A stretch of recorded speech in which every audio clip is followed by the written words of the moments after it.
English at Maharaja's College. It is indeed an honor to be part of the Literati 25, 26 programs and talks. And today I'm asked to talk about new literatures and new academic possibilities, especially in the context of critical humanities and English studies in particular. We are all into studies in English or English studies as a discipline, which is having a broader kind of multidisciplinary, interdisciplinary, and transdisciplinary kind of dimension as we know now. So we also we know that the traditional discipline of English or English studies or English language and literature, the so-called establishment or institution of English literature has transformed a lot, and over the ages, from its colonial origins in the third world, like India in particular, to the independent struggles and also the post independence or the post colonial kind of legacies, and the emergence of new forms of literature, new forms of writing, new forms of literary and cultural discourses and cultural politics, especially, it has evolved into a more inclusive, more diverse, more pluralistic kind of academic formation.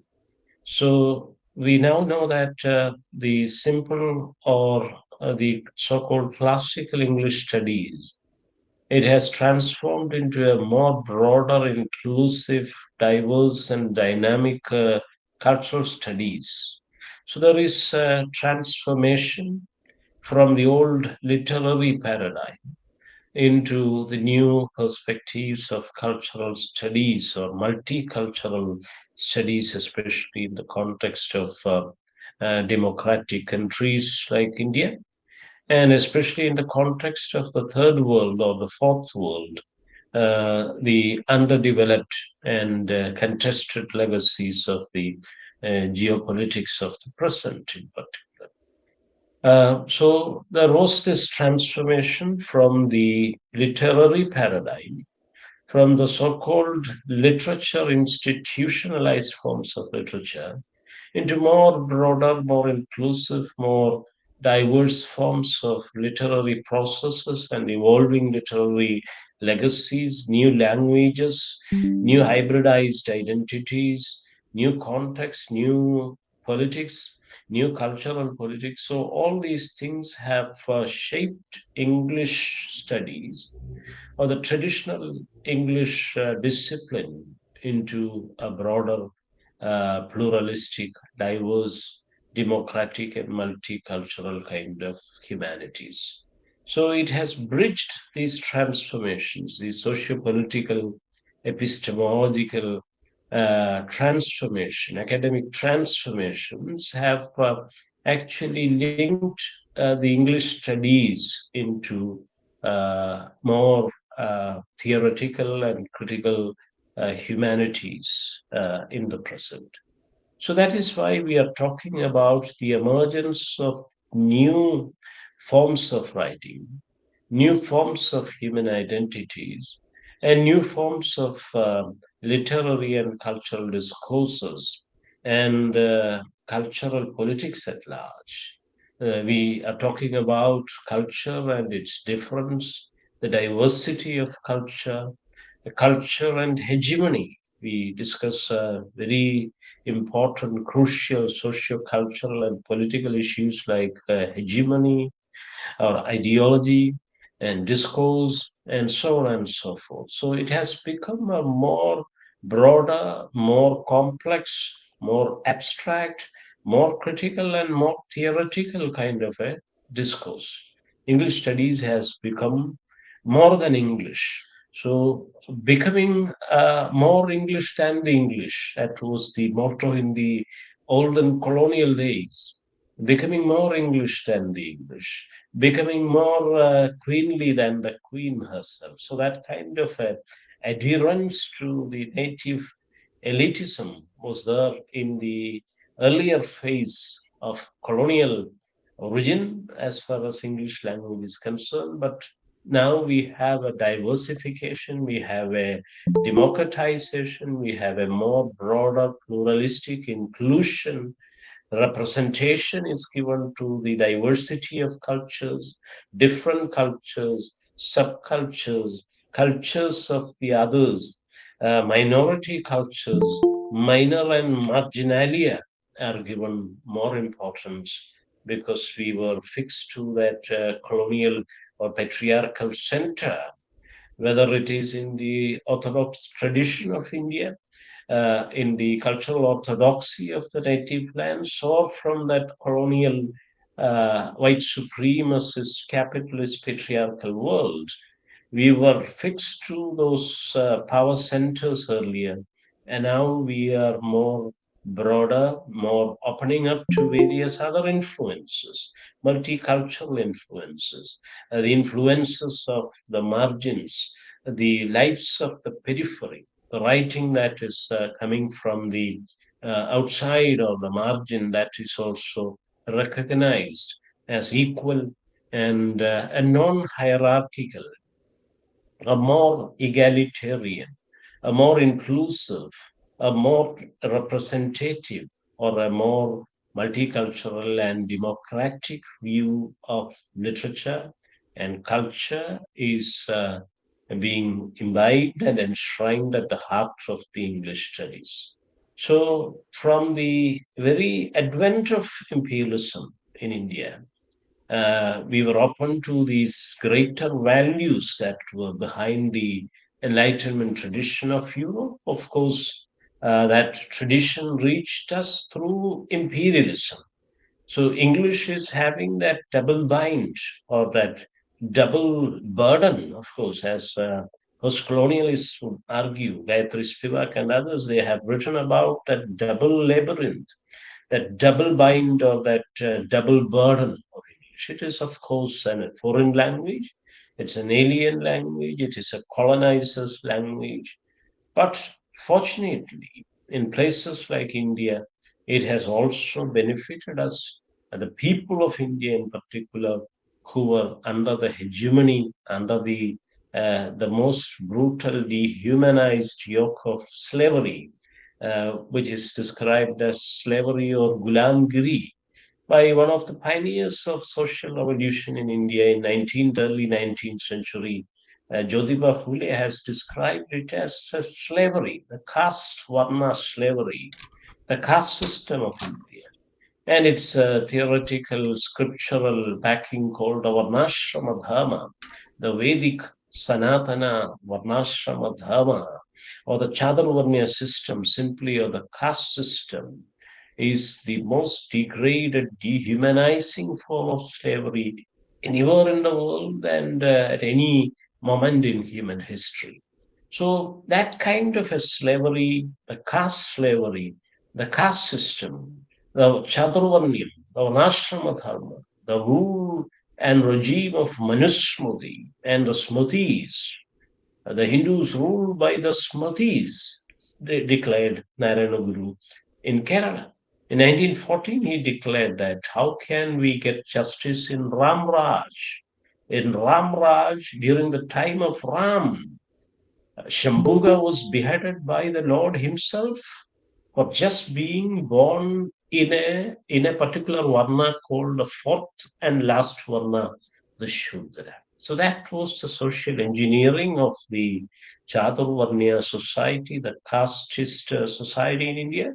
So the majority of people, the vast majority of the Bahujans or the people of India, they were denied, women of all castes and varnas.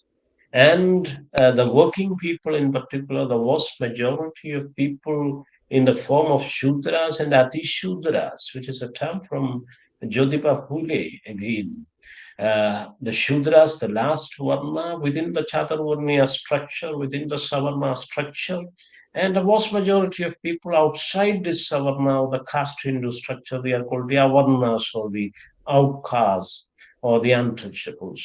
So the Avarnas and the untouchables, the Shudras and Atishudras, and women of all castes and Varnas, they were denied human rights, the very human status and existence and acknowledgement as human.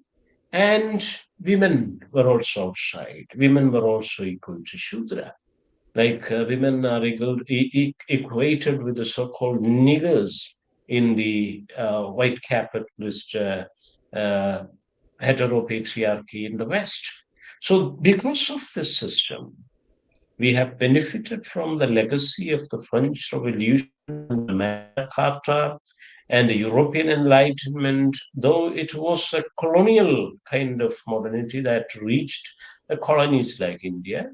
We have immensely the people, the vast majority of people, more than 95% of the population, we benefited that values of liberty, equality, and fraternity, the foundational values of modernity, the fundamental values of modern democracy, liberty, equality, and fraternity. We benefited greatly from that tradition. So that intervention of the West has actually paved the foundation for anti-colonial struggle also. English education, modern English education has played a crucial role in awakening and enlightening the people, women, the Shudras and Atishudras of this country, the untouchables and the Avarnas and the minorities of this nation. So, enlightenment values, especially the modern democratic values of liberty, equality, fraternity, that paradigm has become very crucial and significant in transforming society and polity in India. And it is also enshrined as the foundational values of our constitution by Dr. B.R. Ambedkar, and he also imbibes it from the soil, not just from the Western Enlightenment tradition, the Enlightenment modernity of Europe, but also from the modernity of India and Asia, from the light of Asia, from the teachings of the Buddha that he said. Ambedkar has repeatedly argued and stated that it is from my master, the Buddha, that I'm taking these values of liberty, equality, and fraternity. So, this kind of a paradigm shift has happened in modern times, especially by mid 20th century during the formation of the republic, and that is how we have become a modern, democratic, secular, sovereign state. So, this paradigm is very important when we talk about English language. English has contributed to the modernity of this country. English has contributed to the democratization of the people in India. English education is directly linked to the modern values of liberty, equality, and fraternities, and it has shattered the regime of Manusmriti, more than 2,000 years of Manusmriti, which was fabricated soon after the assassination of that last great Mauryan Buddhist emperor, Brihadratha Maurya, the grandson of the great Ashoka the Great. And when the Sunga Brahmanical dynasty came to existence, this Manusmriti was codified and fabricated to legitimize the brutal cheat and killing of his own emperor by that Brahmanical militia man, Pushyamitra Sunga. So from that moment onwards, Ambedkar and other scholars and historians have argued that the regime of Manusmriti has devastated this land and the people, and it has divided this people and society forever. It has created the Chaturvarnya, the stratified society, the social engineering of hierarchy is created. It's a graded inequality and hierarchy established. Ambedkar and who are the untouchables and how they became so. Brahmanism punished the Buddhists, Buddhist people, the Bahujans, they never submitted to Brahminical patriarchy, and therefore they were punished by Brahminical patriarchy and casteism, casteist untouchability, casteist discrimination, humiliation, stripping, and plenty of other levies and taxes, even taxes on the head and breasts of Avarna women. That was there in Travancore, the infamous breast tax of Travancore that was there even in early 19th century. When in 1803 we know that Nangeli of Chartala, an Avarna woman, she had to sacrifice her breasts and her life, very life, in order to end that infamous breast tax of Kerala. And other women soon after, from the 1820s, when the Western missionaries, the English missionaries, the Christian missionaries, LMS and CMS people, they intervened in South Travancore, in Nanjinad. Then there was a social transformation, conversion was there, and therefore the Nadar women, they agitated to cover their breasts in public, and they were also humiliated and stripped. Shakuntala Devi was brutally beaten and lynched, and she bled to death. Shakuntala and Niti Adia, Yeshu Adia, converted women, they were also persecuted. So this kind of struggle by the people began at the advent of imperialism. So it's a modernity that is having multiple dimensions. A colonial modernity, we need to critique and reject the colonial dimensions of modernity and English language. And at the same time, the English discipline as a discipline of modern democratic values and modernization and humanization and democratization in India. Nobody can refute this fact. And our constitution itself is drafted in English language. We, the people of India, that is the preamble. We, the people. So it was India that is part. Now, the Hindu nationalist forces, they are trying to bring in that monolithic nation, the idea of one language, one nation, one election, one rupee, that kind of a regime, but actually it's a plurality. And it is the English language that is actually uniting it. It is not the so-called Rashtra Bhasha, which is unconstitutional kind of a nomenclature. The constitution acknowledges two official languages, all the languages, all the 25 to 27 languages are having the same status. There is no hierarchy among languages as in cultures or societies or social groups. So only two languages are officially acknowledged by the state as per the constitution, English and Hindi. So it was drafted in English language and then rendered into Hindi and other languages. So India, that is parent. India is the title. From the river Indus, we have the title India.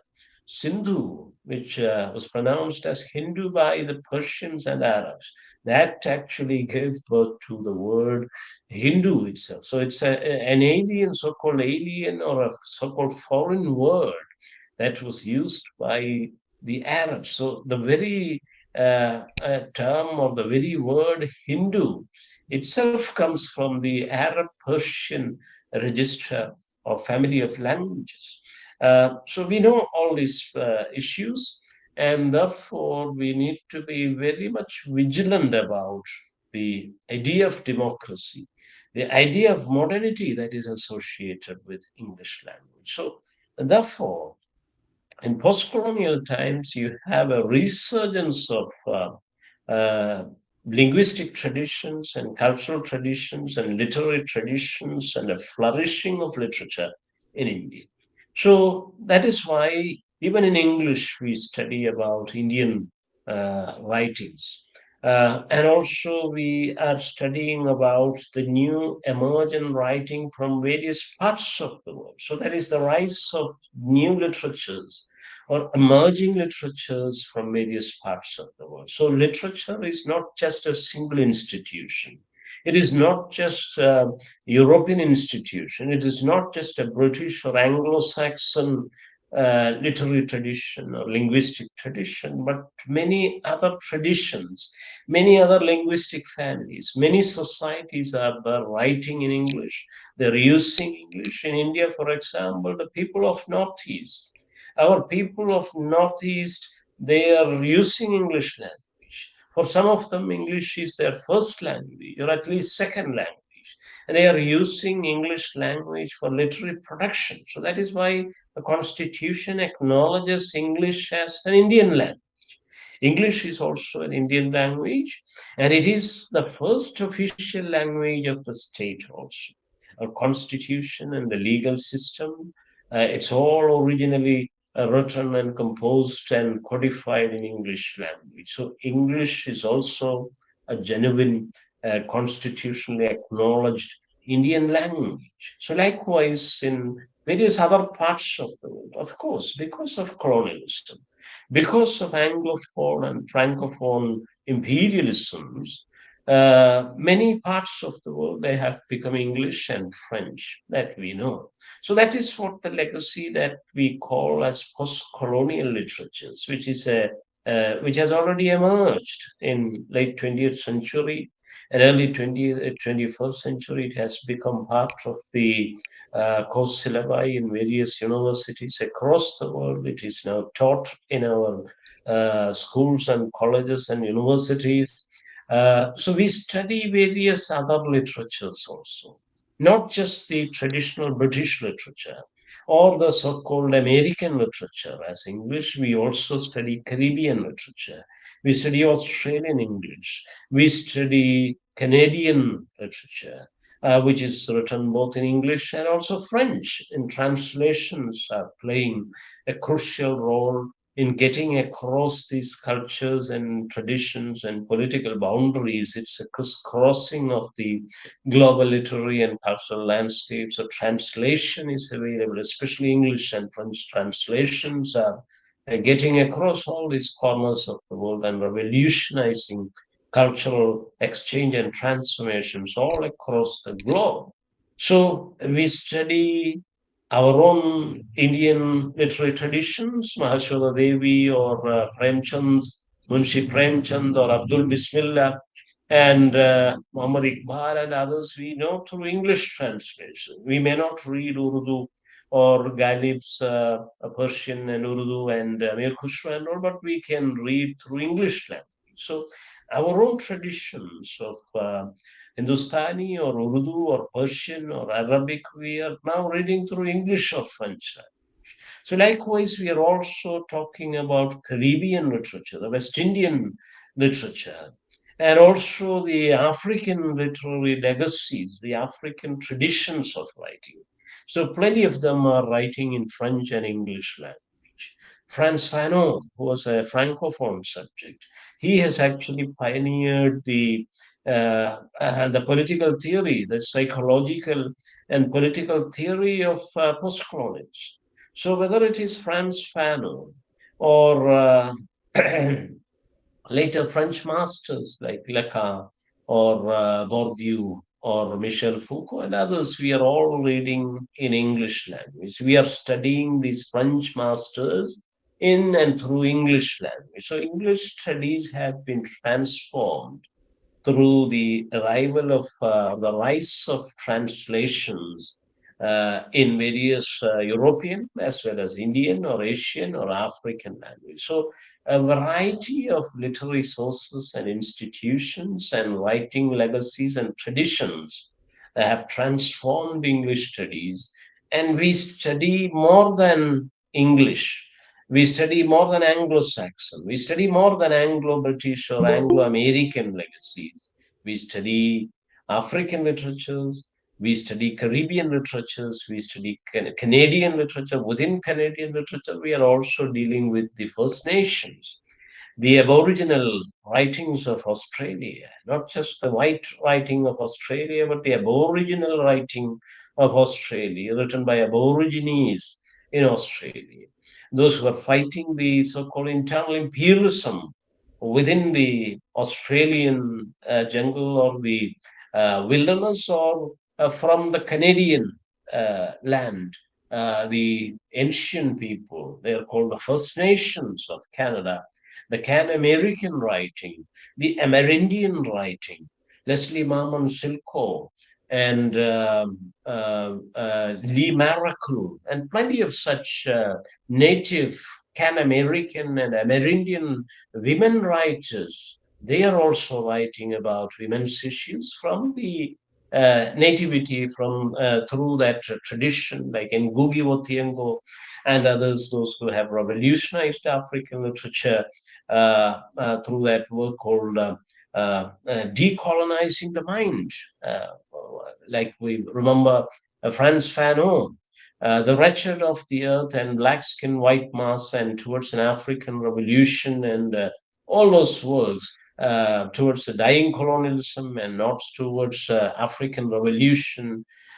We also need to remember Ngugi wa Thiong'o, the Kenyan writer, Nigerian writers like Walt Soyinka, poet and playwright and critic and dramatist and whatnot, and also the great novelist as teacher, says Chinua Achebe. Things Fall Apart and those three novels, and Hills of the Savannah, and all those trilogy, the great African trilogy by the great a Nigerian novelist Chinua Achebe. So these Caribbean authors like Derek Walcott or Kamal Brathwaite, all these this African authors like Chinua Achebe or Walt Soyinka or Ngugi wa Thiong'o and others, David Diop and plenty of others, Gabriel Okara, those great poets from Africa. They have revolutionized and they have radicalized the discipline of English. Many of them are writing in originally in French, but English translations are also coming. Many of them have recovered their own indigenous languages through this greater global writing tradition. Once they have made their name in French language or English language, they are also recovering and resorting to their own tribal traditions, their own ethnic traditions, like the Gikuyu language that was survived. And that Gikuyu or Kikuyu language was used by that writer, the Kenyan writer, and Ngugi wa Thiong'o to write a few novels. Two novels are written in that Gikuyu tribal, Kenyan tribal language by Ngugi wa Thiong'o. So that kind of a tradition going back to the root, reviving the indigenous tradition, that is also. So these are all parts of the so-called post-colonial legacies. And it has come of age, post-colonial legacy that was monopolized by mostly by the elites from these formerly colonized land. And when the real margins within those third world locations, when they have started to enter into history and writing, the so-called fashionable and elitist, exclusivist monopoly post-colonialism has collapsed.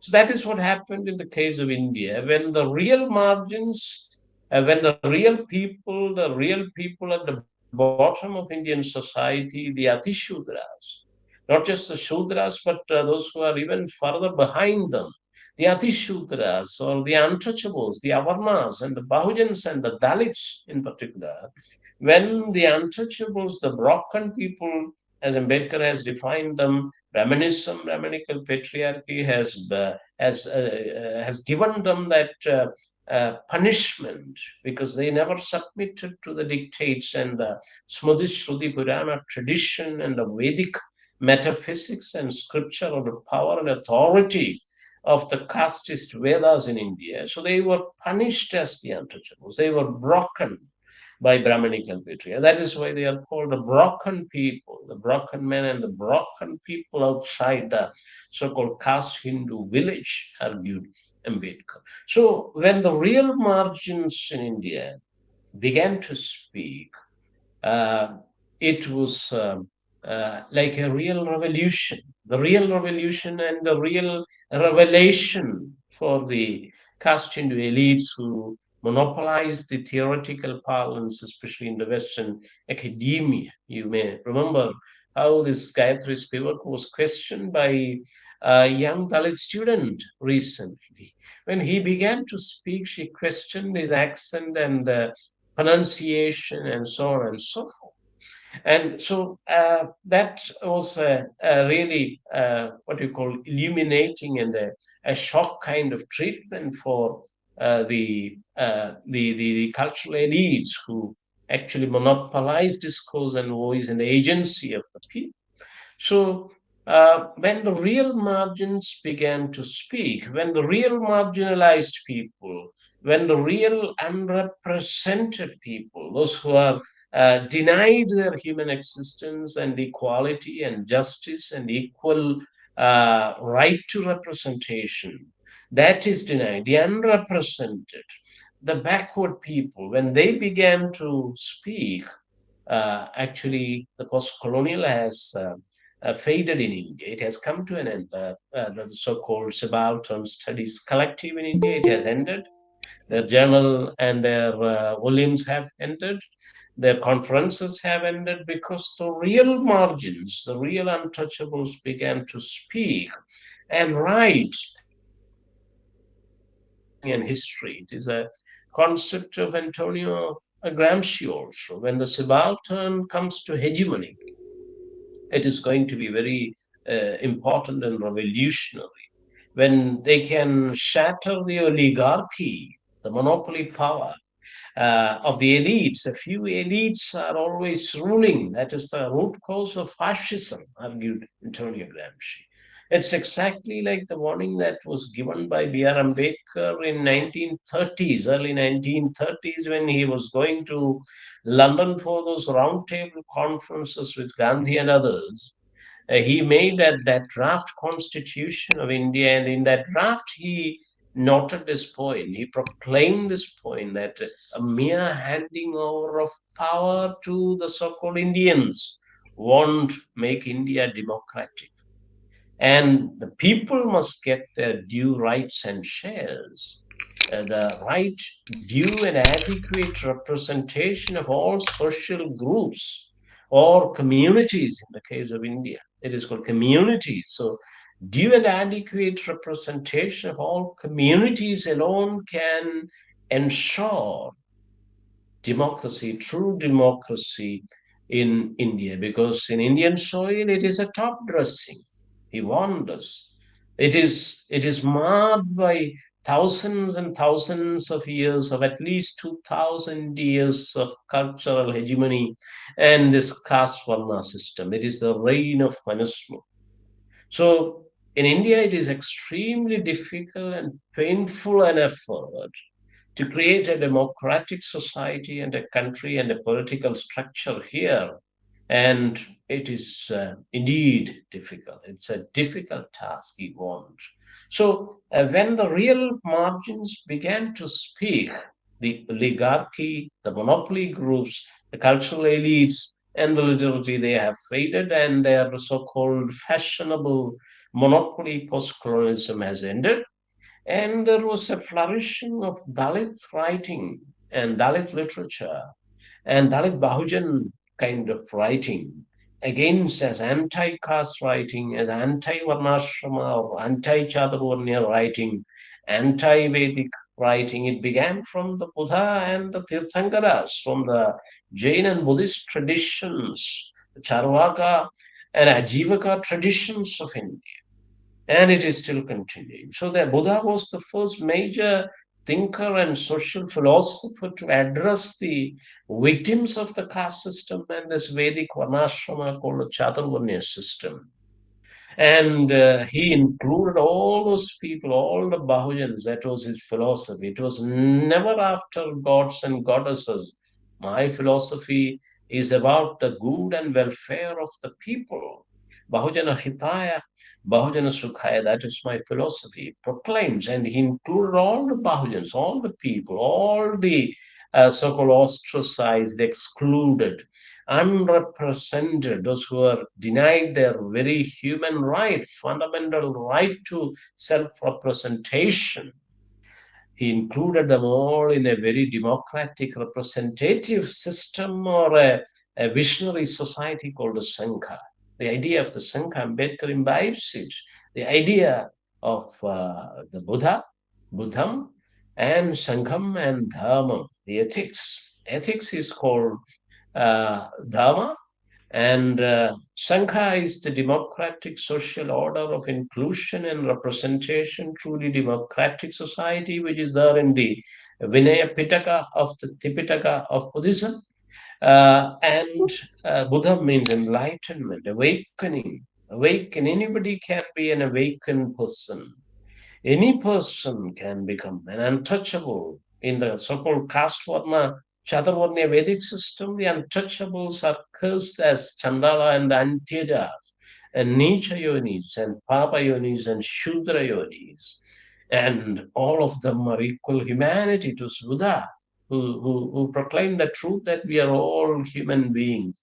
And what kind of absurdity is the Brahmins talking about when they are talking about the second birth and the ritualistic Upanayana and the Dvija status and so on and so forth? It is absurd and ridiculous. He even condemned, like Narayana Guru later in 20th century, he said it is Oriyoni or Akara, Orubhedavumilla. It is the same vagina, it is the same form, it is the same female body through which human beings are born. It is not through the mouth of the Virat Purusha, as if in the Rigvedic Purusha Sukta it is proclaimed and claimed by Brahmanical patriarchy that Brahmins are born from the mouth of the Brahma Purusha. The Brahma or the Lord of the universe is imagined as a Purusha, a colossal figure, a naked, colossal standing figure, and from the mouth Brahmins coming out. And therefore, they are having that kind of reverence, a higher or hierarchical, so-called greater fabricated value. What absurdity it is! So, from those traditions, it began, and it was in modern times. It was Ambedkar who has revived that legacy of the Buddha, and he has recaptured and recovered and enshrined all those values of the Enlightenment, ethics, compassion, Karuna, Maitri, Prajna, Karuna, Maitri, that paradigm into the Constitution of India. So the Constitution is not just a legal document. The Constitution is enshrining these greater values of humanity and modernity and democracy, liberty, equality, fraternity. So that is the Buddham, Dharmam, Sangham, educate, agitate, and organize. That was the motto given to the young people, the youth, and the students by Dr. Ambedkar for that matter. So when Dalit writing has emerged and Dalit Bahujan feminisms have emerged in India, the so-called mainstream post-colonial and the so-called elitist subaltern kind of discourses and mainstream feminisms have stopped, and we are now hearing a lot from these pluralities: Dalit Bahujan feminism, minority women writing, Muslim feminism, or Islamic kind of feminisms, or post feminisms, many other sexual minorities and religious minorities and cultural minorities and other people, contested societies, unrepresented people, hitherto unheard people and human beings. They are coming into limelight and they are speaking and they are writing, and their writing is also acknowledged as literature. So this is called the rise of new literatures. It has happened all across the world. In the West also, this is happening from the diaspora, the Afro-British diaspora, Paul Gilroy and others in Britain. They have theorized and even historicized that rise, not just in literature, but in all forms of art and culture it has happened. They have revolutionized the African diaspora in particular, the Asian diaspora in particular. They have revolutionized Europe. In France and Paris, it is happening. The Asian and Arab diaspora, they are having their cultural springs at Paris and at the heart of the French kind of establishment and institutions.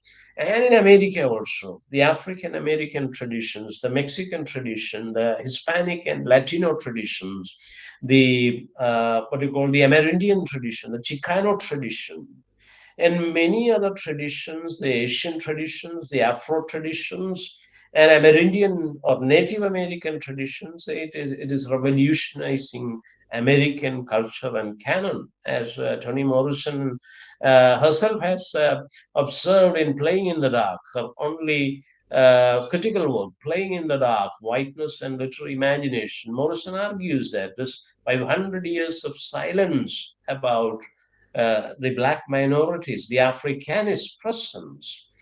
This is actually overshadowing American culture. So, American culture, American civilization, American literature, it is also the creation of the blacks and people of color in particular. So, that is why they are talking about feminism of color. Alice Walker and Bell Hooks and Angela Carter and others, they have elaborated on Maya Angelou and others. They have elaborated on it in a critical and creative, academic and other popular ways. They have revolutionized the literary discourse through the new emerging forms of African American culture and literature.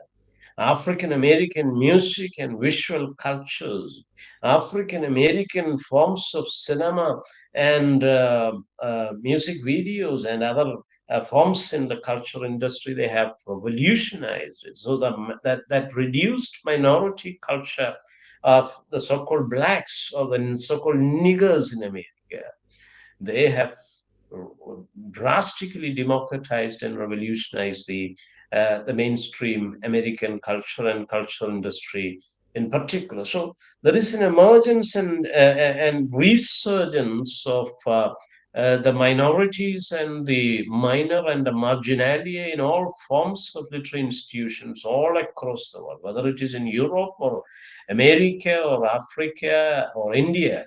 This is happening. The real margins are speaking. The unrepresented are claiming back their humanity and their equality and justice, and they are getting their shares. And this may be seen by the students of literature and culture as a broader democratization of culture and literary traditions, of languages and literatures, of cultures and societies at large in the world. And the English students in particular, they may be exposed to this. They must follow these new emerging literatures, whether it is African American literature or Afro British literature, or the African literatures, or the Caribbean, or the Canadian, or the Australian, or from the Aboriginal, from the Maori literature. From various sources, we need to gather this democratic, revolutionary spirit and energy, and we need to make our own traditions. We need to talk about the Kerala studies and also the Kerala literary traditions, the Malayalam traditions, the Tamil traditions, especially Dalit Bahujan writing is very vibrant in various parts of South India, like Tamil and Kannada and Telugu also. And of course, we know about Marathi, which is actually the ground that was created by Ambedkar himself. Marathi modern Dalit literature, Dalit cinema, Dalit art. These things have emerged along with Dalit writing, and so it is more of a multicultural, multidisciplinary, and transdisciplinary, intersectional, not just talking about mere class, but also talking about caste, the cruciality of caste and gender and sexuality and language, religion, region, ethnicity, nationality. All these issues are being intersected, are embedded in an intersectional way in society. So we need to address it together. So these explorations of new literatures and new academic studies, they are more intersectional. So we need to talk about intersectionality of these new literatures, and academic studies must focus on these new emerging paradigms and new literary discourses, new cultural and literary kind of legacies that are in the making in the present, So I urge the students of literature, especially English studies people, to forge ahead. We have a greater advantage because we are multilingual. We know our regional languages, our first languages, and also in addition, we know English or Hindi or Tamil and a few other languages. So we need to be multilingual, which is part of being multicultural and democratic. We need to be multilingual and we need to be interliterary as well. And we need to be acknowledging the spirit of modernity, especially these modern democratic values that are the foundations of humanity and the foundations of our fundamental values of our constitution: liberty, equality, fraternity. With these humble words, let me conclude here and let us have the discussion now. Thank you very much.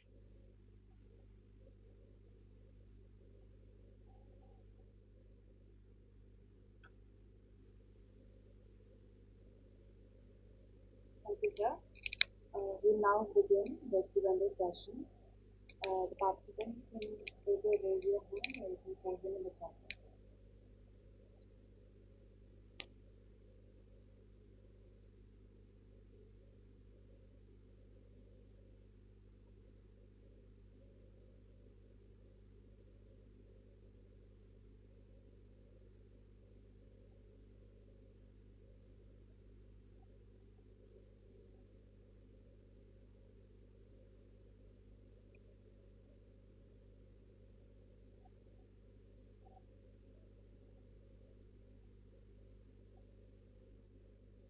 Okay, thank you for the question, Sri Lakshmi. She has asked this question. In your experience, how has the representation of marginalized groups evolved in contemporary Indian literature? Yes, from in the traditional kind of writing in the so-called post-colonial phase or the colonial and post-colonial phase, it was mostly written by writers like mainstream writers, but most of them came from the so-called Shudra bloc of India, like Munshi Premchand, or the minority background people like Abdul Bismillah and others. So it was done and handled by mainstream writers. Tagali, for example, in Kerala, Tagali, Keshodev, and Bashir and Patakar and others. It was handled by mainstream writers. But later, in the post-colonial times and in contemporary times in particular, especially in the towards the end of the 20th century and in early 21st century, the real margins, the real excluded people, the real unrepresented, invisibilized people, the Dalit Bahujans, they began to write. Now, Dalit people are writing, they are having their autobiographies. Dalit autobiographies, a huge kind of genre. And also, you have fictionalized autobiography, life writing is there, various forms of life narratives, not just in writing, but in cinema, in documentary, in many visual and audiovisual new multimedia formats, it is emerging. So it has become truly contemporary, truly dynamic and diverse a form of articulation and expression of identity and cultural issues. So it has come of age. It has become almost the mainstream in if you consider the various cultural occasions or the film festivals and other cultural festivals. These Dalit discourse has become almost a mainstream kind of phenomena. So they are narrating and representing themselves without any mediation now. Even Sika Janu has written recently about herself in her own tongue. And though it is in Malayalam, of course, she has learned Malayalam. Many other, even Adivasi women are writing and publishing in Kerala. Like Pushpama has written a few novels.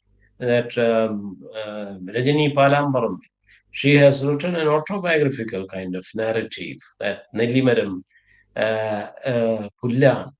So plenty of such writings are emerging. So not just Dalits, the Adivasis, The ancient tribal people, tribal women are also speaking in the UN like Sekher, and they are also writing their autobiographical narratives. I hope that is addressing the question. And one question by Nil Kumar is the uh, from Tamil Nadu. He is from Tamil Nadu National Law University. My friend, Dr. Anil Kumar. Can you elaborate on Hello, the sir. Dalit Bahujan Happy to see you, sir. feminism with reference to Tamil? Of course, Tamil is having that vibrant tradition from Burma to Sugirta Rani, and plenty of to Meena Kandasam in English. Baba is writing mostly in English, sorry, in Tamil, but it is translated widely. P. Shivkami IAS, she has created 5 novels. 5 novels are being written by more than five, I think. Short fiction and other works are also there. So it's more than five. At least five full length novels are created by P. Shivkami IAS. And Meena Kandasamy has published novels, not just poetry, but novel, Gypsy Goddess, and other fictional works also. So plenty of writers are emerging. This Dalit Bahujan feminism has come of age in Tamil also, and English writers from Tamil Nadu also. So one of my students, she has done a PhD, Hima. Hima. She has done a PhD on Tamil Dalit women's fiction. So plenty of them. Dr. Manjusha, she has worked on Dalit women's autobiography, who is teaching there in your department. Plenty of researchers have already done many critical and theoretical studies on Tamil Dalit women's fiction or life writing, and also Marathi and in Hindi, in English also. It has established now. Thank you, Dr. Anil Kumar. Thank you for Thank you, attending and sir. Thank you asking so this much. Yeah, question. fine. Thank you. Thank you so much. Nice to meet you here. Then Malavika Venu has raised a question. In what ways do emerging digital platform and global voices redefine the scope, form, and function of literature in this 2025? Yes, in many ways, it is making it accessible to the people, especially the digitally inclined youth. So it is engaging the youth, it is reaching out, and it is making more inclusive kind of claims and context. That is the greatest advantage of the digital platform. Anybody with a smartphone or with a net connection, you can be part of it. It is more participatory, it is more accessible, more inclusive. Only some digital divide and a financial, a class issue is there. We may not forget it, but of course, once you work hard and earn that money, and you can do that, nobody can contain you from that. So once you earn that minimum and try to get into that digital public space, it is acceptable. So it is really democratic. We need to use the human democratic potentials of the digital public sphere and the kind of new emerging social media platforms that are there. And also, it's a global, as you have rightly put it, it's a global and multicultural, truly cosmopolitan kind of sphere where you can exceed these limitations of the casteist kind of jingoism and ultranationalism and pro-fascist tendencies in India. So it is truly democratic in my evaluation, and those positive dimensions must be explored by the youth. Thank you.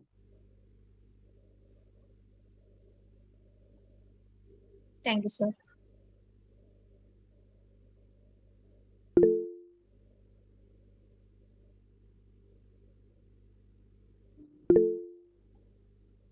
So, Yes, good the evening. others, they have raised their hands. Please go ahead. Those who want to speak, please. Good evening, sir. I have a question. The Homike Baba locates the English language as an interstitial site, as a third space, as a site of mimicry, and also as a tool of resistance. So, how do you look at it in a Dalit context, as in the Dalit English writing? Yes, of course, it is a kind of polyphony and a kind of um, multitude. The involvement of the multitude and polyphonic traditions are there. But of course, we need to, as Bhabha himself has argued, we also need to define the location of culture. We need to talk about cultural specificity and cultural identity as well. The questions of history and identity, subjectivity and identity, all these issues are also to be probed, and they are also talking about the greater dimensions of the colonizer colonized, that old colonial paradigm. But within the colonial paradigm, they have never engaged deeply with the internal imperial question. These so-called post-colonial trios and post-colonial writers, they have addressed only the external part of imperialism, or only external imperialism or European aggression over the so-called Asian African countries. That was addressed by Bhabha, Spivak, and even Edward Said. Said is more political in the sense that he questioned the Palestinian issue and the Zionist kind of genocide that is happening in Palestine. Even today, it is continuing and it has become severe. So Zaid is more political in addressing the Arab issues and the Judaic and Christian kind of traditions and the interface with Islam and all. But Bhabha and Spivak, they have never tried to address the local issues and the local politics. And that is why some of them have become redundant, or many of these concepts can only be used to explain the old British day or the Raj days power structures and interfaces.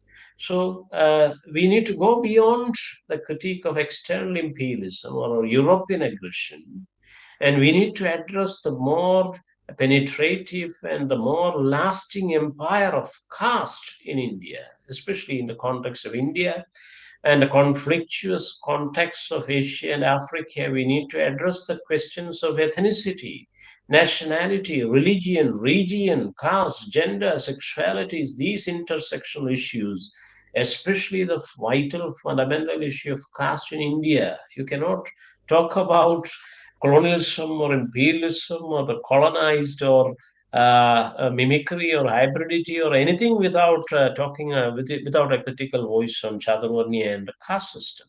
So that kind of a sanctioned ignorance is at the heart of the old so-called post-colonial elites like Bhabha and Spivak, and that is why nobody uses their nobody can use their concepts here to talk about contemporary issues. What kind of films that you are? What kind of films that you see from our filmmakers? Mary Selvaraj or Paranjit or Chaitanya Tamhane from Marathi, Chaitanya Tamhane or Neeraj Gaiwan and others. What kind of films are there that is revolutionizing India? How can you analyze them through the perspective of Papa and others? No. Only those old colonial things, the British Raj things, you can analyze with that. So we need to go beyond a critique of European aggression and Western or external imperialism, and also the crucial issue of internal imperialism is also to be addressed, and that is the lasting empire. The lasting empire in India is that of caste. British imperialism was here only for 150, less than 150 years. It's gone now. And this imperialism of Varnashrama, this Chaturvarnya, or the Manusmriti imperialism, or the casteist imperialism, has been here for the last 2000 years, and it is making a coming back. It has It has done the second coming also. So therefore, we must be multiply concerned about it, and we must also get into the critique of internal imperialism.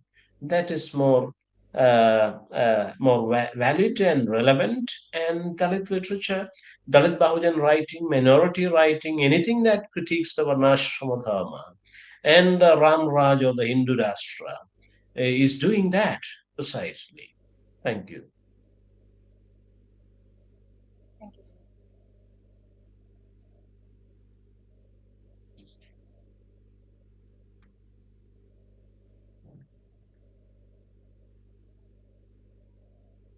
So we have a question in the chat box. Okay, let me see that. Okay, Ricky V. Money. Did you mention the role of English language played in democratizing the country? Despite evidence of many democratized organizations like Ganas and Sabhas in ancient India, why do you suppose it took a foreign language and culture to achieve something none of these indigenous organizations could? Is it because English, as the colonizer claimed, is superior?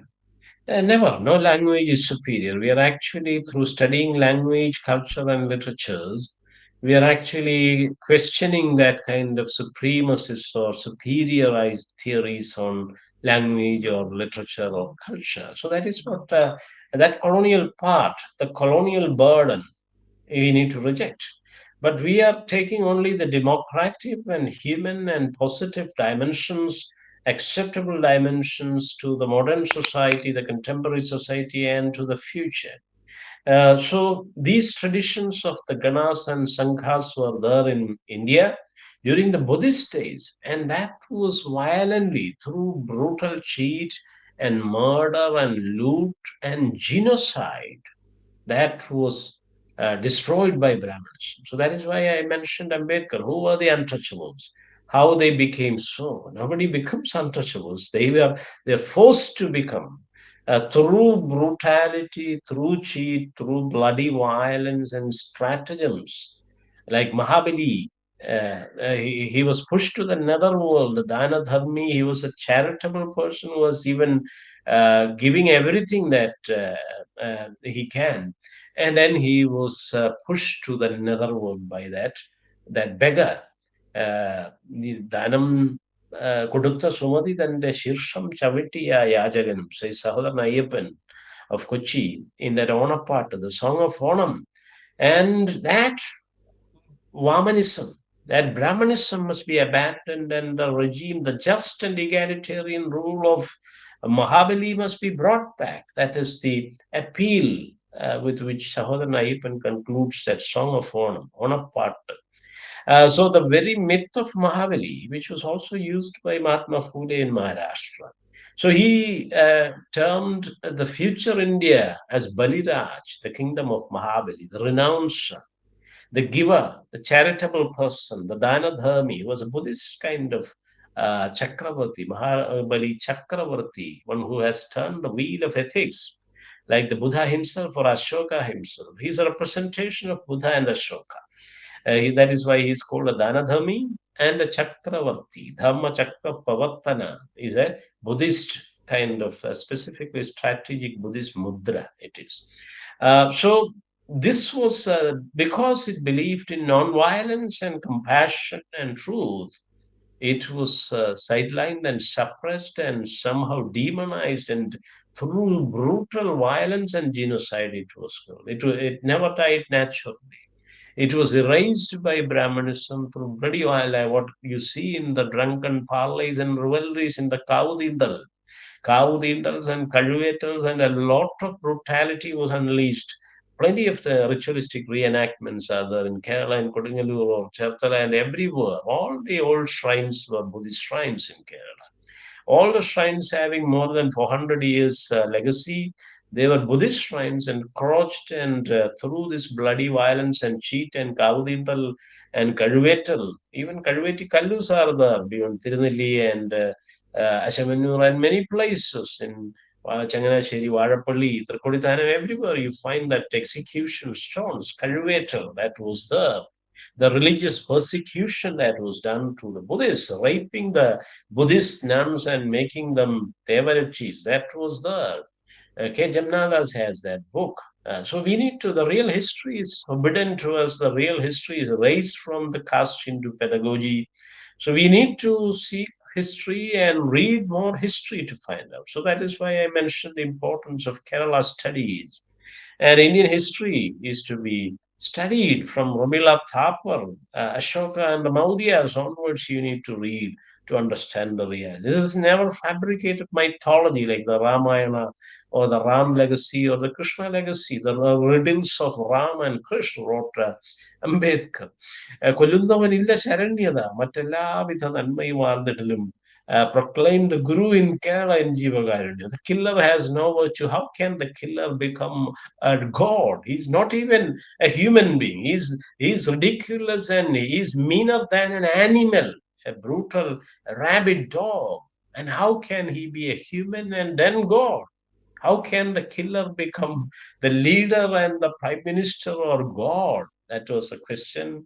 1914, Narayana Guru raised in ജീവകാരുണ്യ പഞ്ചകം കൊല്ലുന്നവനില്ല ശരണ്യത മറ്റെല്ലാവിധ നന്മയും ആർന്നിടിലും കൊല്ലായികിലവൻ ഗുണമുള്ള പുമാൻ അല്ലായികിൽ മൃഗത്തിനു തുല്യനവൻ. He is equal to a carnivorous rabbit animal. That is the statement by the Guru. That is why Sahodaran Ayyappan, he openly questioned Gandhiji. Gandhiji, your Krishna was a brutal serial killer, wasn't he? That was the question. And Gandhi said nonsense. He had no clear answer for that question because that God has killed his own uncle and others and demonized others and killed. And he was engaging in that serial murder. So, in the name of religion and culture and tradition and so called fabricated mythology, it is Brahminical patriarchy and casteism, caste varnashrama. What is paraded as dharma in these so called Hindu epics, it is varnashrama dharma. It is Chaturvarni, it is a regime of Manusmriti, the black double speak, one punishment for the Shudra and another for the Brahman. That is the double speak of Manusmriti for the same crime. So we need to be aware. Manusmriti is translated in English now. George Bahla, recently Wendy Doniger, they have also made a recent commentary of Manusmriti. So plenty of versions are there in German and English and French. We need to read it all and find out through what kind of apartheid state it was, through what bloody torture and murder. Shudravakshara samyuktam durada parivarjade. That means like a rabid dog, a Shudra who learns the art of the alphabets, he must be chased away. That is the statement of Manusmriti.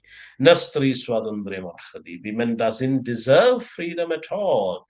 And she must be under the control of the male members always in her childhood, in her youth, and the husband. And even in the old age, she must be under the guardianship of her male offsprings, male sons. That is the statement. So, through Manusmriti and the Dandanidhi of the Manusmriti, Dandanidhi means torturous kind of punishment, discipline and punishing through extreme forms of physical and mental torture. Through the Dandanidhi, it was erased, and that is how Buddhism was through genocide and torture, what we have seen in the Gujarat kind of carnage and other destructions recently, through such genocides, through such munnas and maliks, it was raised and it never actually disappeared all of a sudden. It has transformed into various other Bahujan traditions, into the Sufi traditions, into the Islamic traditions.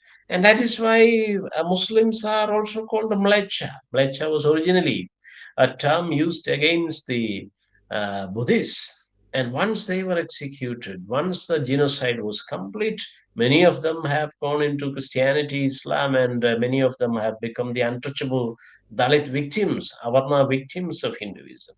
So that is why the Mlecha, now there's wrath against the Mlecha, the Muslim. It is continuing. It is the original wrath against the real Mlecha, the Buddhist. So we need to study that Indian history and Kerala history. So Kerala studies and Indian cultural legacies are also very important in developing an equitable, broader, inclusive, representative mind. And again, we are on an advantage. We are English people. We can read anything. We can translate anything into English. So we are having that greater opportunity. So I hope our English studies people, our students and researchers will at least address these issues at this advanced time. Time is very limited. We know about the problems of the country, the crisis, constitution, the nation, the people. We are all going through a very extremely crucial phase in history.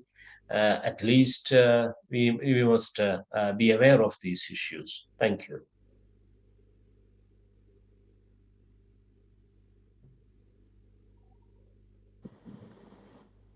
Thank you so much, sir, for articulating your thoughts so clearly with so much precision and clarity, sir. I hope the students who listened to him must have gained a lot, and it's indeed a well spent evening. Thank you so much, sir. Thank you. My pleasure. And thank you for all the questions and discussions and the opportunity. I once again thank the department and Dr. Rekha Karim and all the students and researchers who cooperated and patiently listened and engaged in a very important discussion. Thank you. Okay. Thank you, sir. On behalf of all of us, I would like to sincerely thank Dr. Ajay S. for his enlightening and engaging session. Your insights have truly enriched our understanding. Thank you so much, sir. To conclude today's event, Pleasure. to conclude today's Thank you. event, I now invite Malavika to propose the vote of thanks.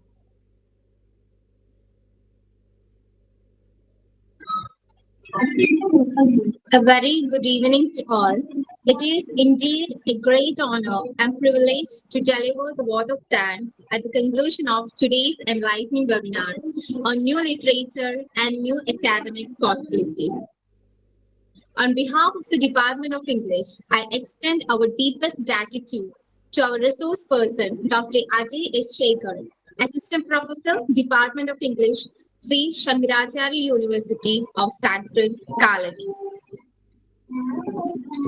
for gracing this occasion and sharing his profound insights. Sir, your thought provoking lecture offered new perspectives on how literature continues to evolve in response to contemporary social, cultural, and academic transformations. Your reflections on this intersection between creativity, critical thinking, and emerging scholarly approaches were truly inspiring and intellectually stimulating. I would also like to express our sincere thanks to our head of the department, Jega ma'am, for her constant guidance, encouragement, and academic leadership, which made this program possible. Our heartfelt appreciation also goes to all the faculty members of different departments, student coordinators, and participants who contributed their time and enthusiasm to make this webinar meaningful and successful. Once again, I extend my sincere gratitude to everyone who played a role in making this session intellectual, enriching, and inspiring. Thank you all. Thank you.